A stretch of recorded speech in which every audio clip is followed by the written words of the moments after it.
கடவுள் ஆசீர்வாதத்துடன் தலைவர் தளபதி ஆசையுடன் இன்று என் வேட்புமனு தாக்கல் செய்துள்ளேன். ஒரு வாரமாக நான் பிரச்சாரம் மேற்கொண்டுட்டு இருக்கேன். ஒரு சிறப்பான ஒரு வரவேற்பு கொண்டுட்டு இருக்காங்க மக்கள். பல பிரச்சனைகள் இருக்குது இந்த தொகுதியில்.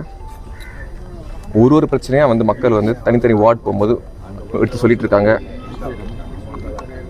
அது மிகப்பெரிய ஒரு பிரச்சனை, பட்டா பிரச்சனை அமைஞ்சிட்ருக்கேன். அது மட்டும் இல்லை, கழிவுநீர் போக்குறதுக்கு சரியான பிரச்சனை இல்லை. நேற்று நான் மதுரவாயல் தொகுதியோட மெயின் ஃப்ளைஓவர் கீழே போயிருக்கும்போது அந்த கார்பேஜ் அவ்வளோ கொட்டியிருக்காங்க. ஸோ நான் போய் அது சோஷியல் மீடியா சொன்னதுக்கப்புறம் அடுத்த நாளே அரசாங்கம் அதை மூடி ஒரு ரெமெடி பண்ணியிருக்காங்க. இது ஏன் முன்னாடி செய்ய முடியல அவங்களால? ஸோ அந்த கேள்வி எல்லா பொதுமக்கள் மத்தியில் எழுந்தது.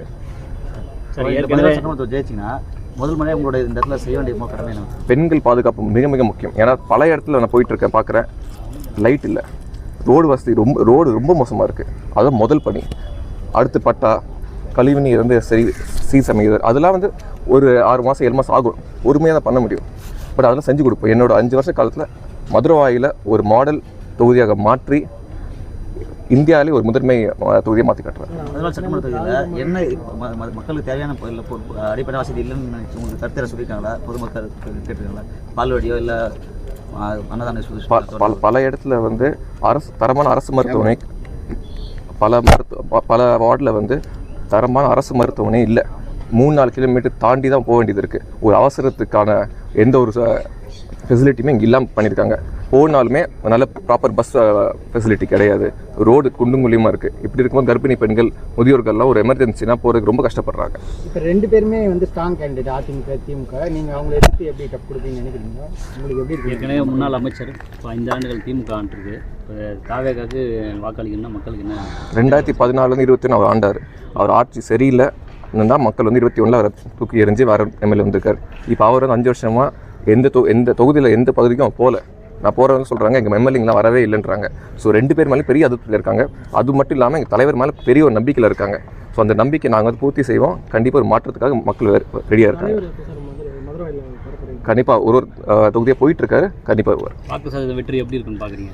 100% நாங்கள் வெற்றி பெறுவோம். வெற்றி பெறுங்க. வாக்குகள் எவ்வளோ அதிகமாக பெறுவீங்க? 50-60% கண்டிப்பாக வாங்குவோம்.